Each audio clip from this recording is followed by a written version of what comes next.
Big boss season 7 മത്സരം ഇപ്പോൾ നടന്നുകൊണ്ടിരിക്കുകയാണ്. മൊത്തം 20 കണ്ടസ്റ്റൻസിൽ ഒരു കണ്ടസ്റ്റൻ്റാണ് ആര്യൻ. സമൂഹ മാധ്യമങ്ങളിലെ ഏറ്റവും കൂടുതൽ ട്രോളുകളും ആൾക്കാരുടെ ഒരു വിദ്വേഷവും ഏറ്റുവാങ്ങുന്ന ഒരു കണ്ടസ്റ്റൻ്റാണ് ആര്യൻ. ഈ ആര്യൻ എന്ന് പറയുന്ന ആൾ ഒരു നോർത്ത് ഇന്ത്യക്കാരനാണ്. അതുമാത്രവുമല്ല, പഴയ ബിഗ് ബോസ് കണ്ടസ്റ്റൻ്റ് ആയിട്ടുള്ള മാരാർ വിന്നറായ സീസണിലെ ശോഭ എന്ന് പറയുന്നൊരു കണ്ടസ്റ്റൻറ്റിൻ്റെ അനിയൻ കൂടിയാണ് ആര്യൻ. കഴിഞ്ഞ ക്യാപ്റ്റൻസി സമയത്താണ്, ആര്യൻ ക്യാപ്റ്റനായിരുന്ന സമയത്താണ് ശോഭ ഒരു സ്റ്റേറ്റ്മെൻറ്റ് ഇൻസ്റ്റഗ്രാമിൽ സ്റ്റോറി ഇടുകയുണ്ടായിരുന്നു. എൻ്റെ അനിയനും ഇത്തവണ ബിഗ് ബോസിലുണ്ട് എന്ന് പറഞ്ഞ്. ആര്യൻ വന്ന ആ രണ്ടാഴ്ചകളിൽ ഫസ്റ്റ് 2 വീക്സിൽ ബിഗ് ബോസിൽ കുഴപ്പമില്ലാത്തൊരു കണ്ടസ്റ്റൻ്റ് ആയിരുന്നു. നല്ല സ്മാർട്ടായിരുന്നു, ടാസ്കിൽ ആക്റ്റീവായിരുന്നു, നല്ലൊരു കണ്ടസ്റ്റൻ്റ് ആയിരുന്നു. അത് കഴിഞ്ഞ് അവൻ്റെ ആ പെർഫോമൻസ് കണ്ട് ആര്യനെ പിടിച്ച് ക്യാപ്റ്റനാക്കി. ആ ക്യാപ്റ്റനായ മുതലാണ് അവൻ്റെ ഡൗൺഫോൾ ആരംഭിച്ചത്. പിന്നെ അവൻ്റെ ഗ്രാഫ് കുത്തനെ താഴത്തേക്കായിരുന്നു. അഹങ്കാരം തലയ്ക്ക് പിടിക്കുക എന്ന് പറയില്ലേ, അഹങ്കാരം പവർ കിട്ടിയിട്ടുണ്ടെങ്കിൽ അങ്ങനെ പവർ കിട്ടി അഹങ്കാരം തലയ്ക്ക് പിടിച്ച് ആര്യൻ്റെ ഗ്രാഫ് കുത്തനെ താഴത്തേക്ക് പോന്നു. വീട്ടിലുള്ള കണ്ടസ്റ്റൻസിന് മാത്രമല്ല, ഹോസ്റ്റിന് വരെ ബഹുമാനിക്കാത്ത ഒരു അവസ്ഥയിലെത്തി. ആര്യന് ഇങ്ങനെ വഷളാവാൻ കാര്യം ആര്യൻ ചെന്നുപെട്ട ഗ്രൂപ്പാണ്. അക്ബർ, അപ്പാനി, ഗിസേൽ എന്നിവരൊക്കെ അടങ്ങുന്ന ഒരു ഗ്യാങ് ഉണ്ട്. ആ ഗ്യാങ്ങിൽ ഒരു മെമ്പറായിട്ടാണ് ആര്യനുള്ളത്.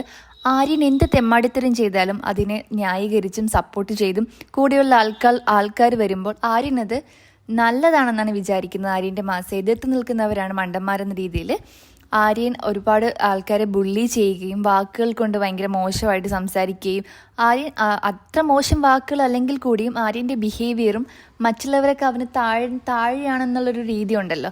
പ്രത്യേകിച്ച് ആര്യൻ ഒരു നോർത്ത് ഇന്ത്യക്കാരനാകുമ്പോഴേക്കും മലയാളികളോട് അങ്ങനെ എതിർത്ത് സംസാരിക്കുമ്പോൾ മലയാളി ഓഡിയൻസിന് അത് തീരെ ദഹിക്കില്ല, പിടിക്കത്തുമില്ല. ഒരു വീക്കെൻഡ് എപ്പിസോഡിൽ മോഹൻലാലിനെ കളിയാക്കി 2-3 ചോദ്യം ചോദിച്ചതും ആര്യനെതിരെ ഒരുപാട് നെഗറ്റീവ് വരാൻ കാരണമായി. മോഹൻലാൽ ഫാൻസ് അടക്കം ആര്യനെ വിമർശിക്കാൻ തുടങ്ങി. അതുമാത്രമല്ല, അതിന് ആര്യൻ്റെ ഒരു ഫ്രണ്ട് വിശദീകരണമായി വന്നിട്ടുണ്ടായിരുന്നു. ആര്യന് ADHD എന്നൊരു അസുഖമുണ്ട്, അതുകൊണ്ടാണ് ഇങ്ങനെ അവൻ ചോദ്യങ്ങൾ പണ്ട് മുതലേ ചോദിച്ചുകൊണ്ടിരിക്കുമെന്നൊക്കെ കണ്ട് ആര്യനെ പറ്റി പറയുന്നത് കണ്ടായിരുന്നു. മേ ബി ആ ഒരു അസുഖം കൊണ്ടായിരിക്കാം. ഹൈപ്പർ ആക്റ്റീവാണ് ആര്യൻ. ഇരിക്കുന്ന സമയത്ത് ഒരു എക്സ്പ്രഷൻസ് വരിക, കൈയും കാലും അടങ്ങിയിരിക്കില്ല, എന്തെങ്കിലുമൊക്കെ ചെയ്തുകൊണ്ടിരിക്കും.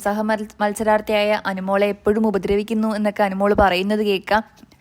എന്തായാലും നമ്മളൊരു ബിഗ് ബോസിലേക്ക് വരുമ്പോഴേക്കും പഴയ സീസണുകൾ കണ്ട് എങ്ങനെ ആയിരിക്കരുത് എന്ന് പഠിച്ചിട്ട് വേണം വരാൻ. എങ്ങനെ വേണമെങ്കിലും ആയിക്കോ, പക്ഷേ പഴയ സീസണുകളിൽ നെഗറ്റീവ് വാങ്ങിക്കൂട്ടിയവരെ പോലെ ആയിരിക്കരുത് എന്ന് പഠിച്ചിട്ട് വേണം വരാൻ.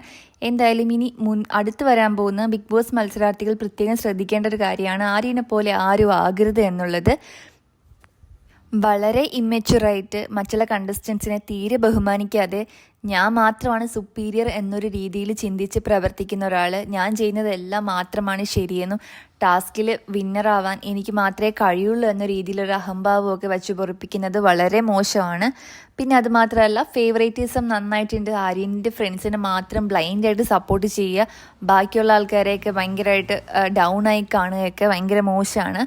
അതുമാത്രമല്ല, ആൾക്കാർക്ക് വേണ്ടത് എളിമയാണ്. ആര്യനത് തീരെയില്ല. ആര്യൻ്റെ ഒരു ജോക്ക് പോലും നമുക്ക് ഇറിറ്റേറ്റിംഗ് ആയിട്ടാണ് തോന്നുന്നത്. ഈ നല്ല ഭംഗിയുള്ള, അതായത് കുറച്ച് ക്യൂട്ട്നെസ് ഒക്കെ വിതരാൻ പറ്റുന്ന കണ്ടസ്റ്റൻസ് ഇതിന് മുമ്പത്തെ സീസണിൽ വന്നിട്ടുണ്ട്. അർജുൻ, അതുപോലെ തന്നെ വേറെ വാഴയൊക്കെ ആയിട്ടിരുന്ന ഒരുപാട് പേരുണ്ട്.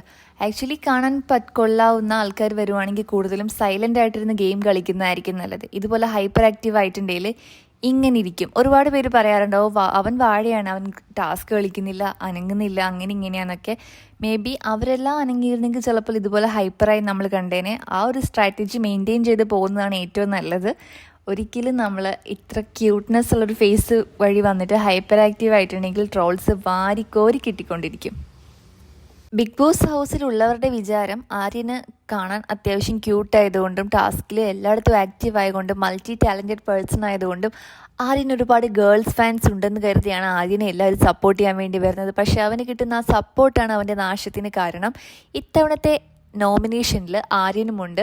പ്രേക്ഷകർ ആഗ്രഹിക്കുന്നത് ആര്യൻ എവിക്റ്റ് ആവണമെന്നാണ്. കഴിഞ്ഞ 1-2 ആഴ്ച ആര്യനെ എവിക്റ്റ് ആക്കണമെന്ന് പ്രേക്ഷകരുടെ ഇടയിലൊരു സംസാരം നന്നായിട്ടുണ്ട്.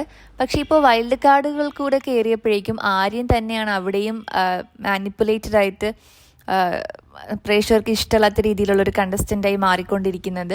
ഇന്നും കണ്ടസ്റ്റൻ്റ് ആയിട്ടുള്ള ലക്ഷ്മി ആയിട്ടുള്ള വഴക്കിലും ആര്യൻ്റെ ഭാഗത്തായിരുന്നു ആദ്യം ശരി. ആര്യൻ്റെ ഡ്രസ്സാണ് ലക്ഷ്മി വലിച്ചെറിഞ്ഞതെങ്കിലും ആര്യൻ്റെ പ്രവൃത്തികൾ കാരണം അത് ലക്ഷ്മിക്ക് പോസിറ്റീവ് ആവുകയാണ് ചെയ്തത്. ലക്ഷ്മി ലക്ഷ്മിയുടെ ഡ്രസ്സുകൾ ആര്യൻ എടുത്തുകൊണ്ട് വന്ന് ബിഗ് ബോസ് ഹൗസിന് വെളിയിലേക്ക് എറിയുകയും പിന്നെ അനാവശ്യമായി തർക്കിക്കുകയും ചെയ്യുകയാണ് ചെയ്തത്. അതെല്ലാം കൊണ്ട് ആര്യന് നെഗറ്റീവായി മാറി. ആര്യൻ്റെ ഉള്ള പോസിറ്റീവ് കൂടെ ആര്യൻ സംസാരിച്ച് നെഗറ്റീവ് ആക്കാനുള്ള ഒരു അപാര കഴിവ് കൂടെ നമ്മുടെ ആര്യനുണ്ട്.